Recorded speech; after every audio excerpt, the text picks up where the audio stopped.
Continuamos en la serie que hemos comenzado el domingo pasado, y es la serie acerca del evangelismo en el Nuevo Testamento.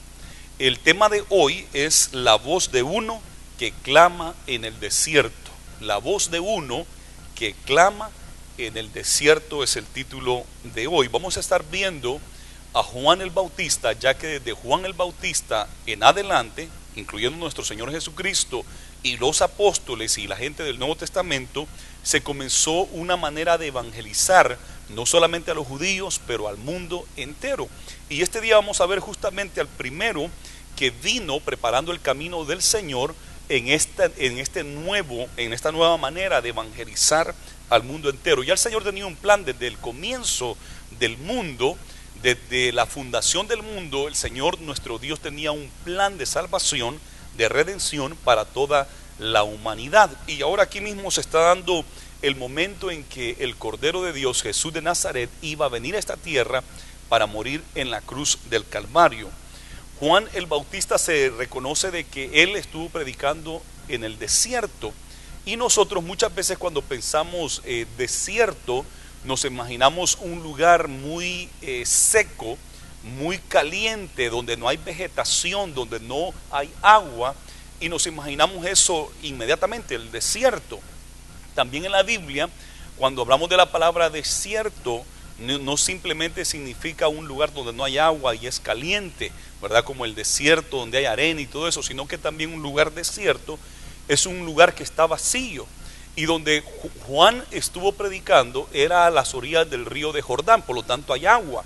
Incluso se le llama las llanuras del Jordán, son como 2 o 3 kilómetros de distancia, donde es un lugar bien verde, pero eso sí, que está solo, está desierto. Entonces por esa razón es que se le llama que predicaba en el desierto, no literalmente en las arenas, sino en un lugar donde no había casas y comunidades.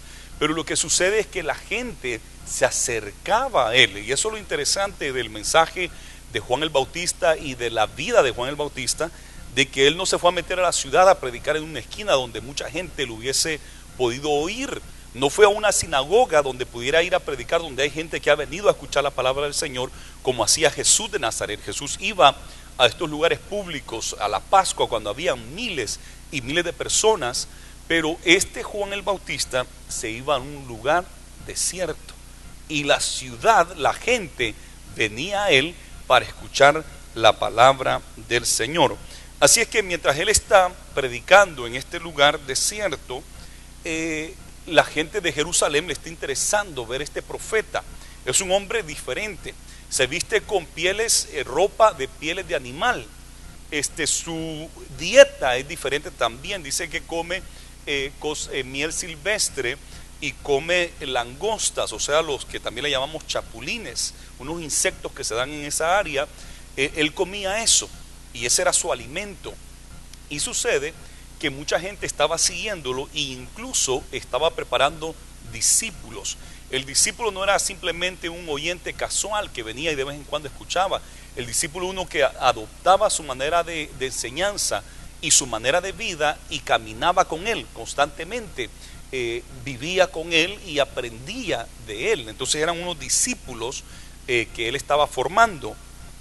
Y resulta que los fariseos, que estaban encargados de enseñar la palabra de Dios, o más bien los sacerdotes, de los sacerdotes habían fariseos y también de saduceos, pero los más fervientes, los más fervorosos siempre eran los fariseos. Y estos sacerdotes y líderes religiosos prepararon una comisión y dijeron: vamos a investigar. Ya mucho tiempo estuvo predicando, ya mucho tiempo estuvo allá en el desierto, a la orilla del río de Jordán, y no hemos sabido exactamente qué clase de mensaje tiene, qué es lo que está haciendo, porque mucha gente se estaba yendo con él. Entonces, en parte por celo, porque tenían celo, porque mucha gente lo estaba siguiendo, y en parte también porque tenían que averiguar quién es él, con qué autoridad está haciendo lo que hace.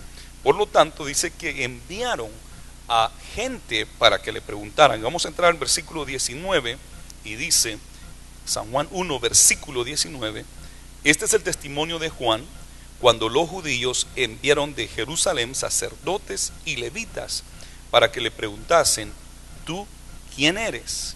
Esa fue la pregunta. ¿Tú quién eres? Si hubiera sido centroamericano o argentino, le hubiesen dicho, ¿y vos quién sos? ¿Verdad? ¿Y tú quién eres? ¿Y vos quién sos? Esa fue la pregunta. Entonces dice, confesó y no negó. Si no confesó, yo no soy el Cristo. Confesó. Me gusta esa palabra, él confesó, porque él va a dar un testimonio y él va a confesar. Y dice aquí que confesó y no negó, sino que confesó, yo no soy el Cristo. Bien clarito, yo no soy el Cristo. Porque la gente se estaba asombrando de él. ¿Cómo es que tanta gente lo está siguiendo?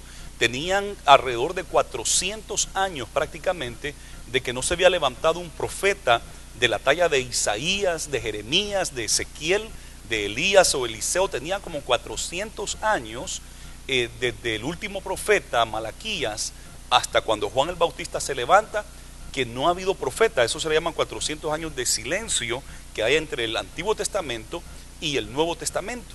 Entonces ellos se sorprenden porque hay como un avivamiento, algo diferente está pasando. Después de 400 años de no tener un profeta, ahora se ha levantado un profeta y ellos creen que va a ser el Cristo. El Cristo, la palabra Cristo también se dice Mesías. La palabra original es Mesías del hebreo, y después nosotros la tomamos del griego Christus, ¿verdad? Cristo, que quiere decir lo mismo, Mesías, que en español literal sería el ungido. Ellos pensaban que era el ungido de Dios, o sea, el Mesías o el Cristo que va a venir a salvar al mundo. Pero él inmediatamente le dice, yo no soy el Cristo. Fuertemente, contundentemente, yo no soy el Cristo. Que quede claro que yo no soy el Cristo. En San Juan capítulo 1 se nos dice que vino uno que se llamaba Juan, dice el versículo 7, este vino por testimonio, para que diese testimonio de la luz, a fin de que todos creyesen por él. No era él la luz, sino para que diese testimonio de la luz. Él quedó claro, yo no soy la luz, yo no soy el Cristo, sino que él está entre ustedes. Bien clarito, yo no soy el Cristo. Lo primerito que responde. Y le preguntaron entonces, ¿qué pues?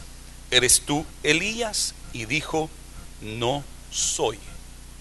¿Eres tú el profeta Elías? No soy, tampoco soy el profeta Elías. Ahora, la Biblia dice que cuando viniera el Cristo, él iba a mandar. En Malaquías termina diciendo de que antes que viniera el Cristo, iba a venir Elías a preparar el camino del Cristo. Entonces ellos esperaban a Elías que viniera antes del Cristo.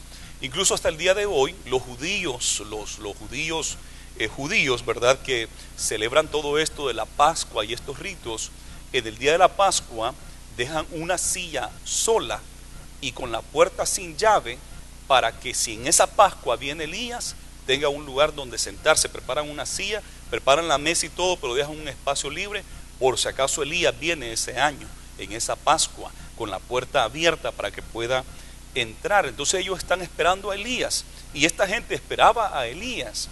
Pero lo interesante de esto de Elías, que iba a venir antes de que Jesús viniera, a Jesús le preguntaron, le dijeron, pero la Biblia dice, el Antiguo Testamento dice que iba a venir Elías. Entonces Jesús les dijo, Elías es Juan el Bautista, el que quiera recibirlo, recíbalo, porque Elías era Juan el Bautista.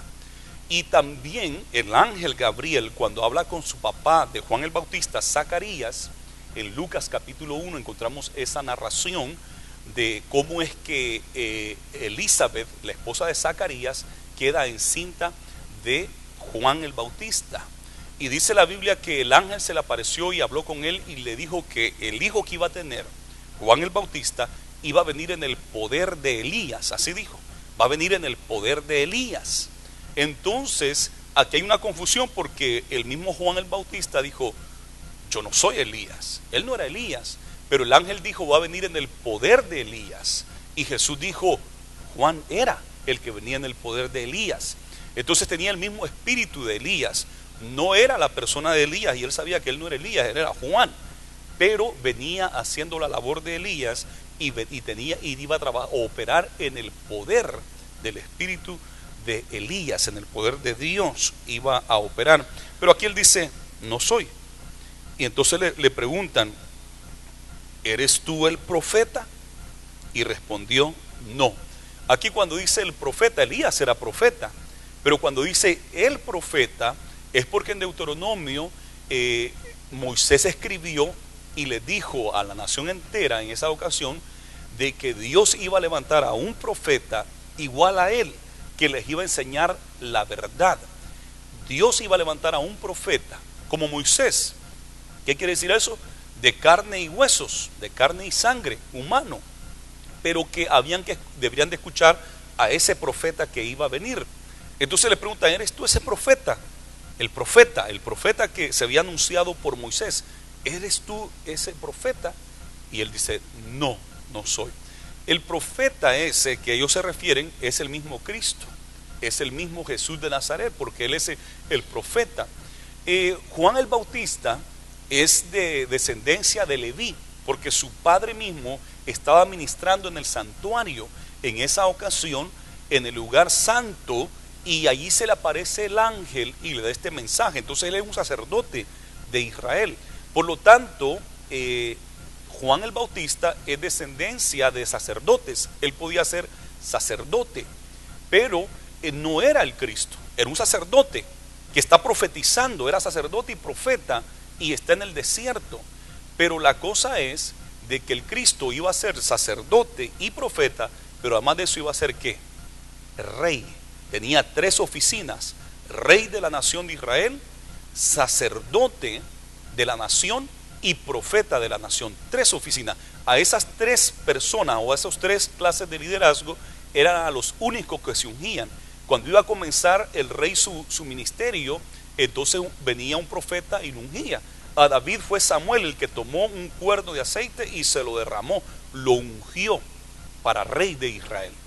Cuando se levantaba un profeta como Eliseo, Elías tomó aceite y ungió a Eliseo como profeta de la nación de Israel. Entonces al rey y al profeta se ungía, pero Dios también dijo que cuando comenzara su ministerio el sacerdote de Israel, el sumo sacerdote, se le debería de ungir, y incluso el ungimiento para el sacerdote era un poco diferente, pero de igual manera era con aceite y le ungían.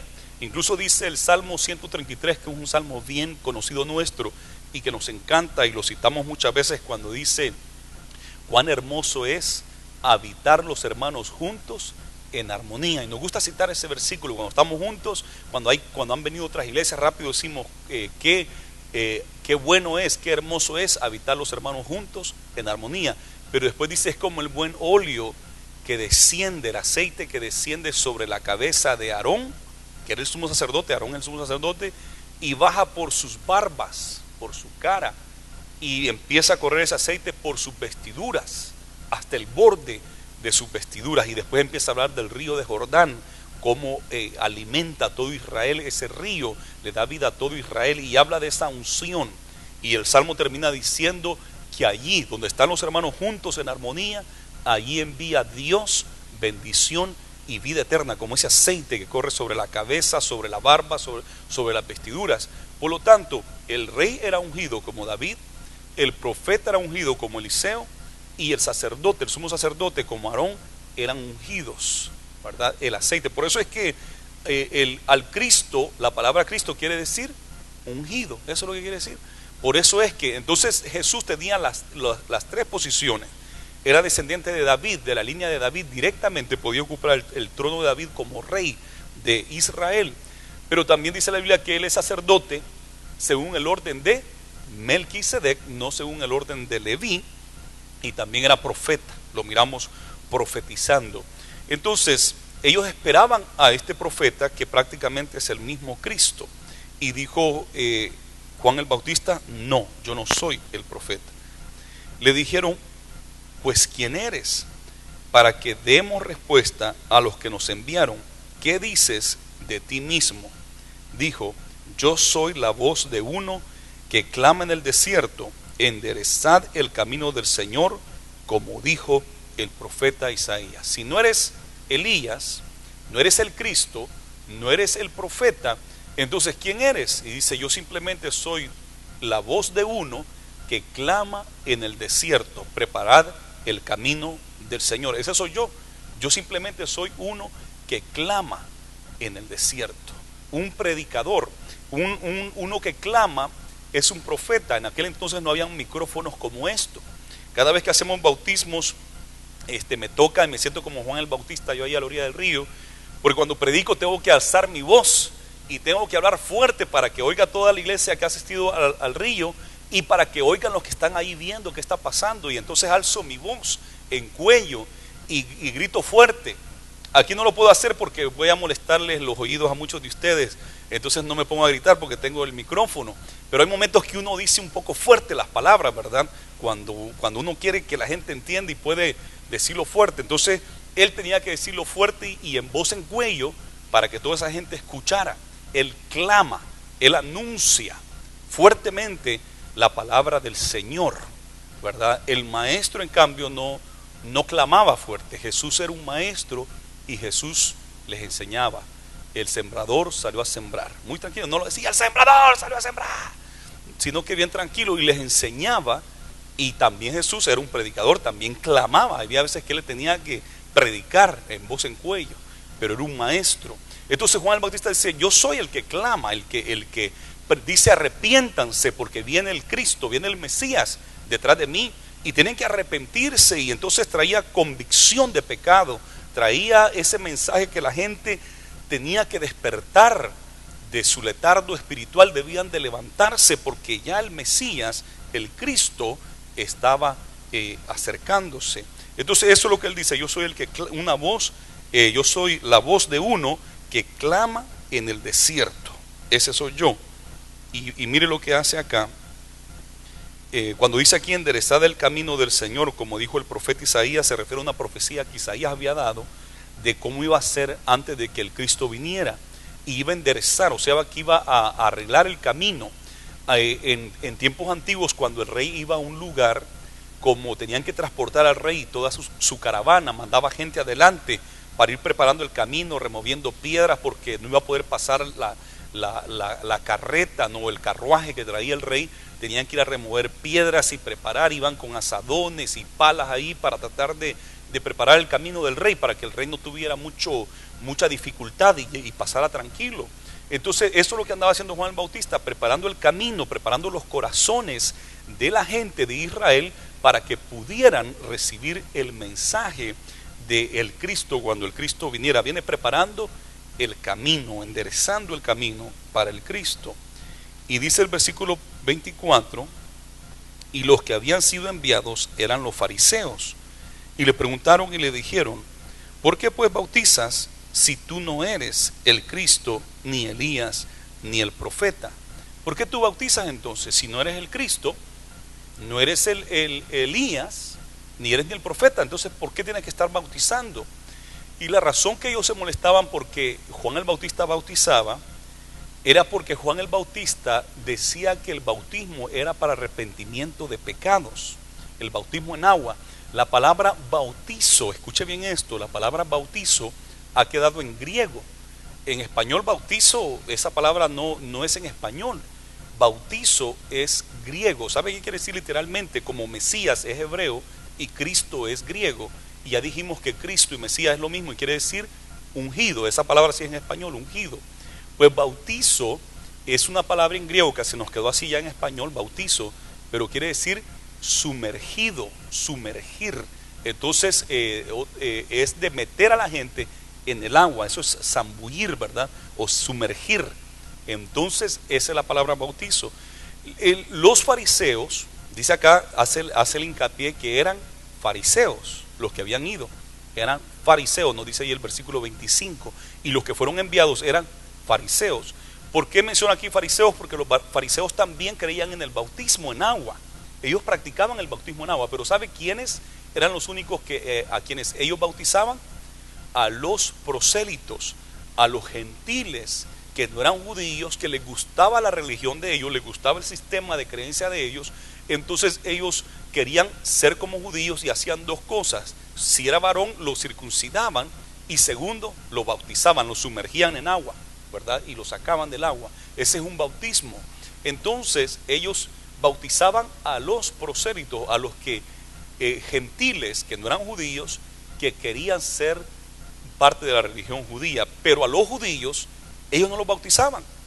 ¿Por qué no bautizaban a los judíos? Porque ellos decían: somos descendientes de Abraham. Nosotros somos del linaje de Abraham, tenemos los genes de Abraham, tenemos descendencia genealógica de Abraham.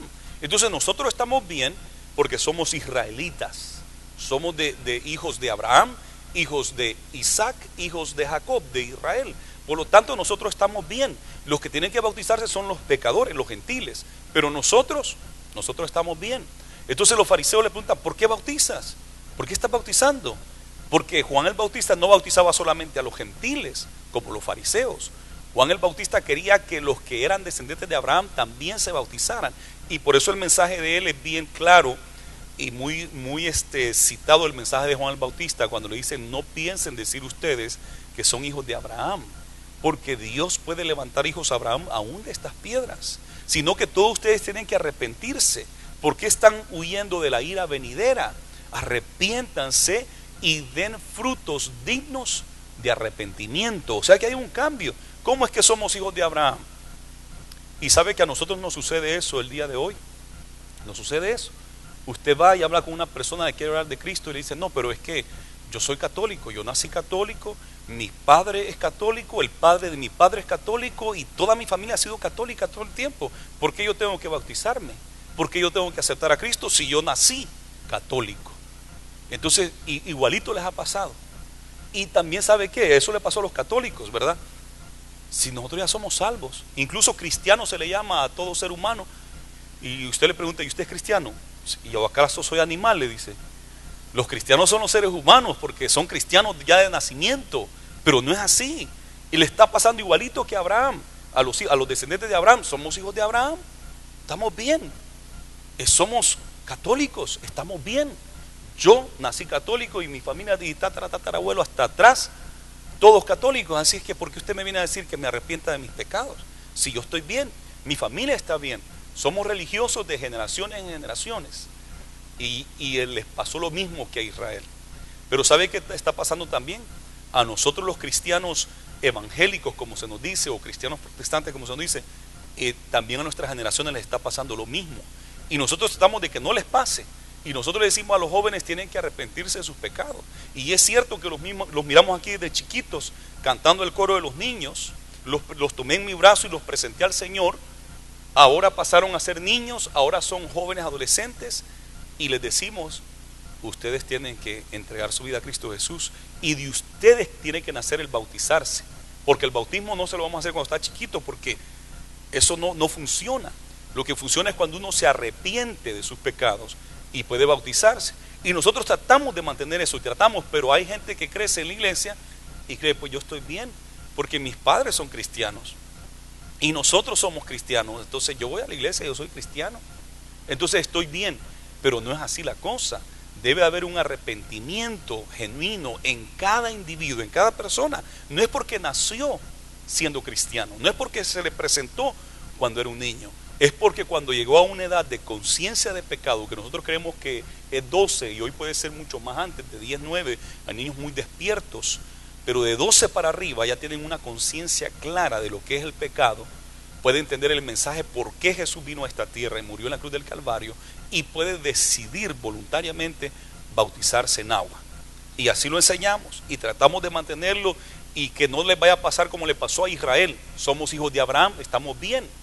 Pero Juan el Bautista le dijo: no están bien, ustedes tienen que arrepentirse y tienen que bautizarse y dar frutos dignos de arrepentimiento porque están mal, están haciendo malas cosas. A los católicos les pasó lo mismo. Estamos bien, somos católicos, somos descendientes de católicos, están mal, deben de arrepentirse y convertirse y bautizarse cada uno para arrepentimiento de pecado. No, pero es que a mí me bautizaron cuando estaba chiquito y usted se acuerda cuando lo bautizaron. No me acuerdo. Pero el bautismo es para arrepentimiento de pecado. La Biblia dice que el que creyere y fuere bautizado, ese será salvo. Y un bebé, yo he presentado a muchos niños acá y miro a esos bebés y digo: ¿cómo este bebé me va a entender si le predico de Jesús? Porque hay que creer en Jesús para después bautizarse.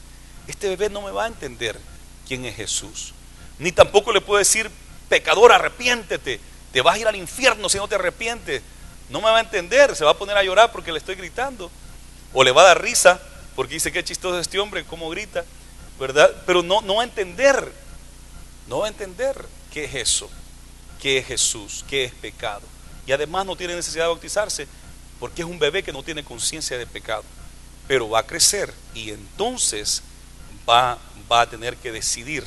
Y eso es lo que Juan estaba haciendo, y los fariseos les caía mal, porque dice: no tienes que bautizar a nuestra gente. Nuestra gente está bien porque son descendientes de Abraham, de nacimiento ya somos salvos. Juan el Bautista les dice: no, tienen que arrepentirse y tienen que bautizarse. Y entonces le pregunta: ¿por qué bautizas entonces? ¿No eres el Cristo? ¿No eres Elías? ¿No eres el profeta? ¿Qué tienes que andar bautizando? ¿Qué te importa a ti? En otras palabras, estaban molestos porque él bautizaba gentiles y judíos. Entonces le dice esto Juan, esta es la respuesta de él. Juan le respondió diciendo: yo bautizo con agua, mas en medio de ustedes, en medio de vosotros, está uno a quien vosotros no conocéis. Este es el que viene después de mí, y el que es antes de mí, del cual yo no soy digno de desatar la correa del calzado. ¿Qué hace Juan el Bautista? Yo creo que todos nosotros debemos tomar apunte de esto, cómo se evangeliza en el Nuevo Testamento, de esta manera, señalando a Cristo Jesús. Le están cuestionando a él está la atención sobre él porque ha traído a multitudes de gente. Mucha gente se está bautizando en agua para arrepentimiento de pecados. Entonces el enfoque es él, ¿verdad? Él, Juan el Bautista.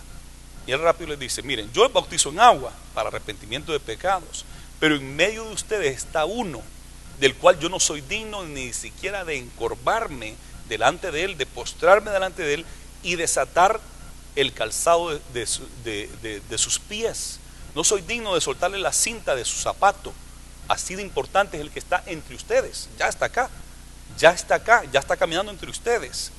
Y yo no soy digno de encorvarme, de agacharme, de postrarme de él para desatarle la correa de sus zapatos. No soy digno de ser esclavo de él, porque la gente de él debe ser gente muy especial.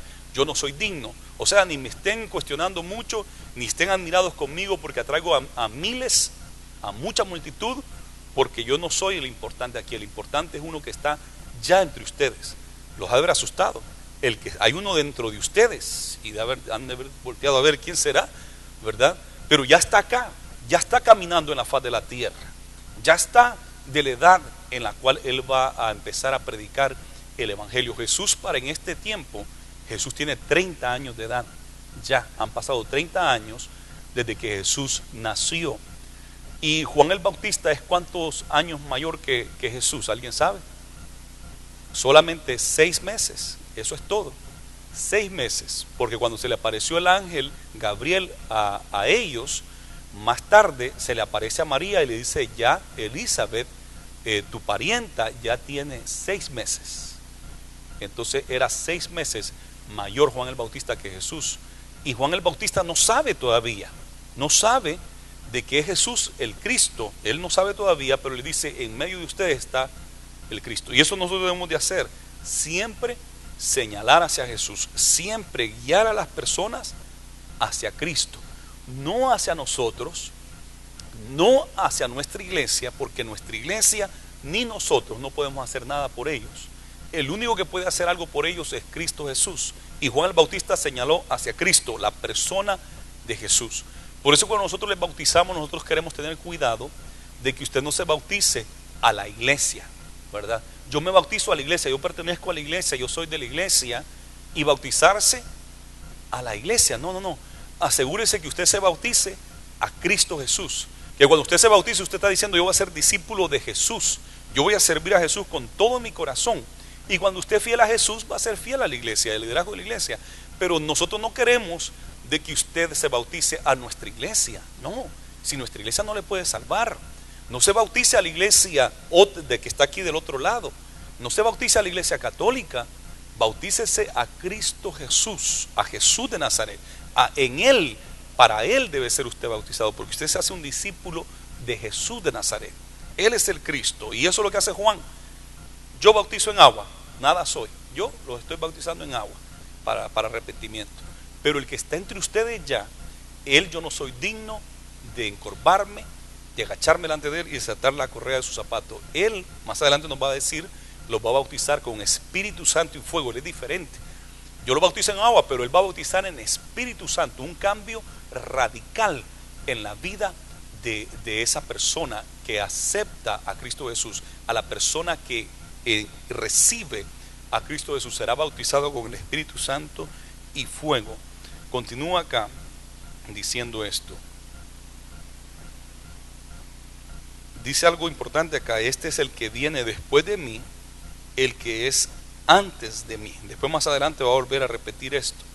Él viene después de mí, porque Juan es el primero que empezó a predicar, y después va a venir Jesús, y Juan el Bautista va a decir: es necesario que yo mengüe y que Él crezca. Pero Juan está reconociendo que Jesús es primero que Él. Yo voy primero ahorita y parece que Juan es mayor, porque Juan va primero y atrás viene Él. No, yo nomás vengo preparando el camino del Cristo, del Rey. Vengo preparando el camino. El que viene atrás de mí, ese es más grande, e incluso es primero que yo. Y cuando dice es primero que yo, ¿a qué se refiere? A importancia. Él es más grande que yo, Él es primero, Él es importante, Él es más importante que yo. Pero también se refiere a tiempo. Aunque Juan el Bautista nació 6 meses primero que Jesús, Juan el Bautista nació primero, después nació Jesús de la Virgen María. Pero ¿quién estuvo primero? Y Juan dice: Él es primero. Y Jesús una vez les dijo: les digo que antes que Abraham fuese, yo soy, ¿verdad? O sea, y Abraham vivió unos 2000 años antes de Jesús. Porque Juan mismo, Juan el apóstol, dice que en el principio era el verbo, y el verbo era con Dios, y el verbo era Dios. Todos comienzan, Mateo comienza del nacimiento de Jesús, comienza a narrar. Lucas también. Marcos comienza desde el bautismo de Jesús. Pero aquí Juan hace algo diferente. Juan comienza desde el comienzo, en el principio. Allá comenzó Juan, porque allá es donde Jesús estaba. En el principio era el verbo, antes de la creación del mundo. Y el verbo era con Dios, y el verbo era Dios. Ahí comienza. Y después se lo trae hasta el nacimiento de Jesús, de la Virgen María. Pero esto hay que tener bien claro: Jesús estaba en el principio, como Juan nos ha dicho. Y nos dice Juan que Él hizo al mundo, y estaba en el mundo, y el mundo no le conoció. El mundo por Él fue hecho, y el mundo no le conoció. Él estaba en el principio. Esto es bien importante. Y por eso la confusión de algunas personas que dicen María, Madre de Dios. Pero María no es Madre de Dios. María es Madre de Cristo Jesús, que sí es Dios. Pero Juan nos ha dicho que Jesús estaba antes que Juan el Bautista, antes que María. Ya Dios existía, ya Dios es Dios, ¿verdad? Pero el Padre envió al Hijo a través del vientre de María para que naciera. Entonces los niños, cuando oyen esto, piensan: entonces María es la Madre de Dios.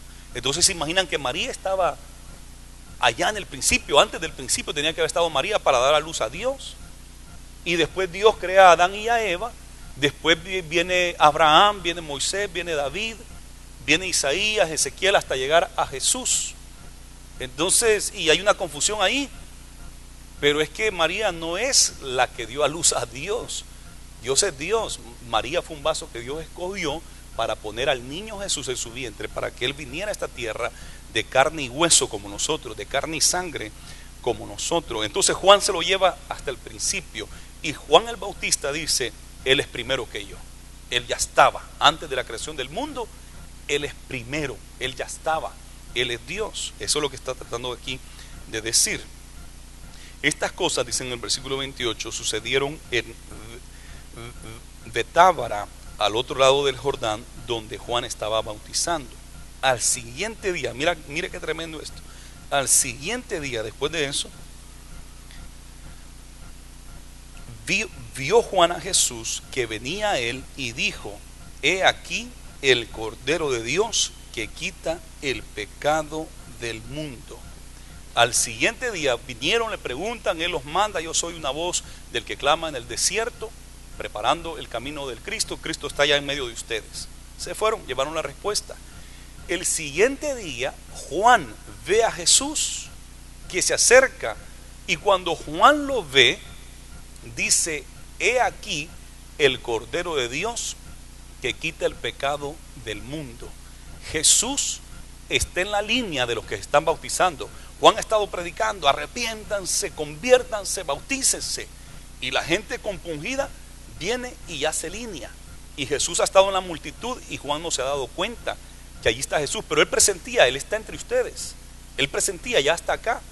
Pero cuando de repente ve de que un hombre, como de 30 años, la edad de él también, se para en la línea para irse a bautizar. Y está la gente pasando a bautizarse y pasando a bautizarse. Y Jesús va ahí en esa línea para bautizarse. Y cuando él lo ve, dijo, pero si este es el Cordero de Dios que quita el pecado del mundo, qué día más especial, es el día que Juan el Bautista estaba esperando. Este es el Cordero de Dios. Cuando ellos escucharon, este es el Cordero de Dios que quita el pecado del mundo, ellos entendieron rápidamente a qué se refiere eso, porque los judíos una vez al año tenían que matar un cordero de 1 año de edad en perfectas condiciones, que no iba a ser un cordero que su oreja estuviera cortada o que estuviera con una patita quebrada, no tenían que estar en perfectas condiciones el corderito. Y una vez al año tomaban ese cordero y ese cordero era sustituto por toda la nación de Israel. No moría la nación de Israel por su pecado, sino que el pecado de la nación era puesto sobre la cabeza del cordero y al corderito se lo tomaba y se le mataba. Con una navaja, un cuchillo, le cortaban el cuello, corría la sangre y después lo ponían en un altar donde lo quemaban. Y ese era el sacrificio por los pecados. Ese era el cordero que quitaba el pecado de Israel. Una vez al año había que hacer ese rito. Entonces cuando los israelitas oyen, este es el cordero de Dios que quita el pecado del mundo, ellos entendieron, este es el que va a morir por nosotros. Nosotros casi no entendemos muy bien esa idea, pero ellos lo practicaban cada año. Y aparte tenían otros sacrificios que hacían donde mataban corderos para Dios. Yo les traigo un corderito aquí bien bonito, blanquito, en perfectas condiciones. Lo pongo por acá y después tomamos ese corderito para matarlo, para que todos los pecados nuestros sean puestos sobre ese corderito, para que nosotros no muramos, y el que tiene que morir es ese corderito inocente. Ese es el que tiene que morir por el pecado de todos nosotros. Y se le ponía una vez al año, practicaba eso Israel por siglos y siglos y miles de años prácticamente, hasta que ese día Juan dijo, he aquí el Cordero de Dios que quita el pecado del mundo. Jesús iba a morir en la cruz del Calvario para que todo el pueblo no muriera, no fuera condenado eternamente, sino que Jesús iba a llevar el precio del pecado, que es la muerte, para que todos nosotros tengamos vida eterna. Qué hermoso ese día cuando lo presenta el Cordero de Dios que quita el pecado del mundo.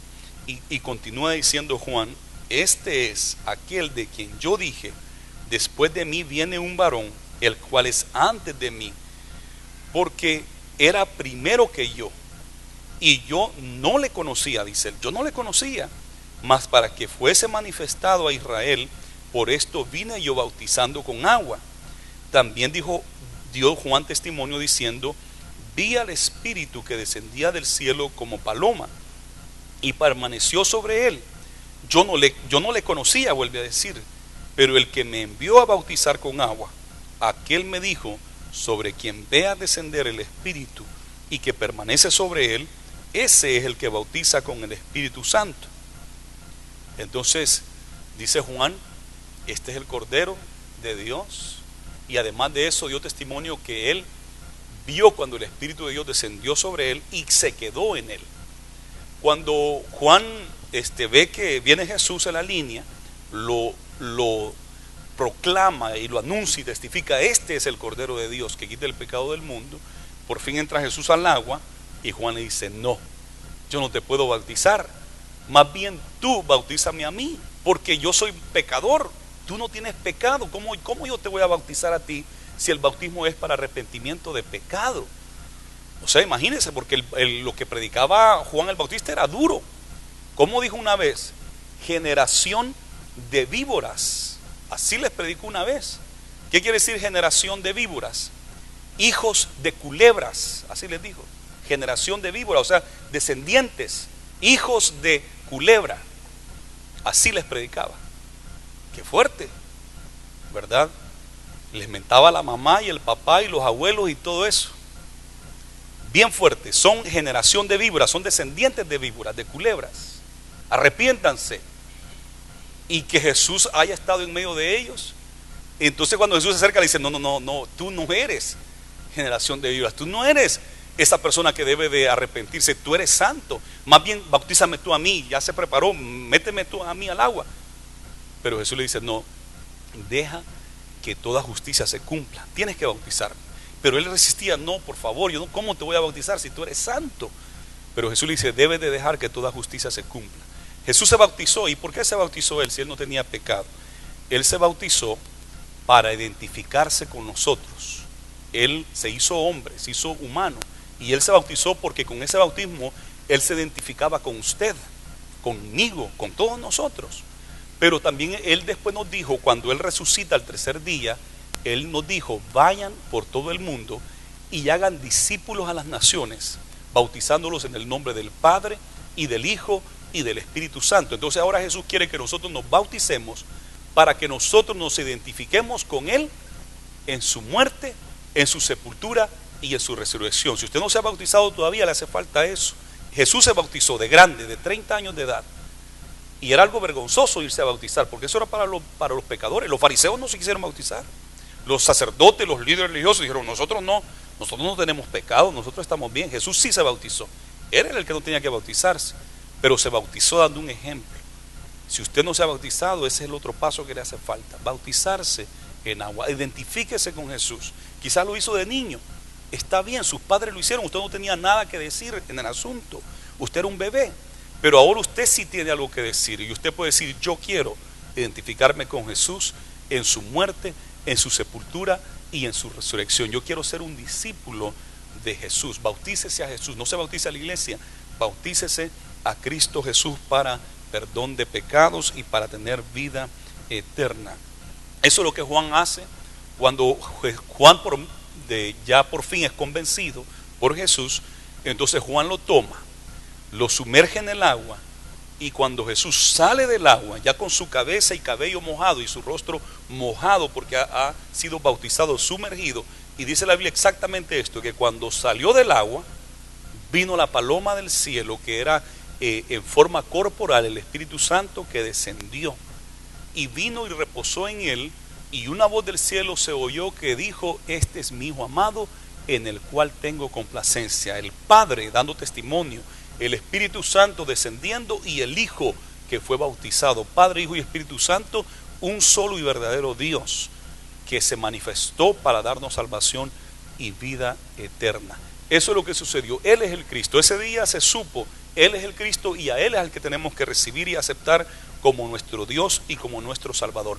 No a Juan el Bautista, no a Elías, no a Juan Pablo II, no a tal líder o a tal líder, no, a Jesús de Nazaret. A ese es el que tenemos que recibir y amar y servirle de todo corazón. Gloria a Jesús. Démosle ese fuerte aplauso a Jesús. Gloria a Dios. Y esta es la manera que predicó Juan el Bautista. Este es el testimonio de él.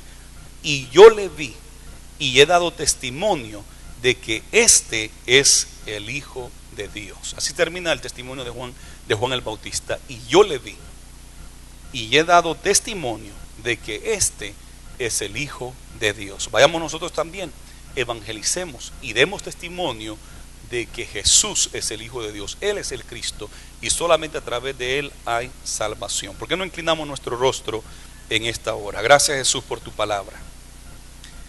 Gracias, Jesús, te recibimos como nuestro Señor y Salvador, nuestro Dios. Jesús, nosotros hemos creído de que tú eres el Hijo de Dios. Juan el Bautista lo vio, lo testificó, se escribió, se documentó todo esto, que es la verdad de aquellos hechos tan importantes de hace 2000 años a la orilla del río de Jordán, de aquellos hechos tan importantes en la ciudad de Jerusalén, en Galilea, aún en Samaria estuviste, Jesús, predicando, y por fin allá en Gólgota, en el lugar donde fuiste crucificado, donde fuiste sepultado y resucitado al tercer día. Gracias por esos hechos verdaderos que nos dan vida y vida en abundancia. Nosotros somos pecadores, Jesús, y te necesitamos que nos salves, que nos sanes, nos restaures y nos guíes por el camino de la vida eterna. Gracias por hacernos participar del bautismo en agua para identificarnos contigo, y más importante, para recibir el bautismo del Espíritu Santo y fuego, para cambiar internamente. Tú dijiste que nos darías poder para ser hechos hijos de Dios, y nos darías tu Espíritu Santo para caminar en santidad y en rectitud, para darnos el poder para testificar al mundo. Gracias, Jesús, porque tú bautizas con Espíritu Santo y fuego.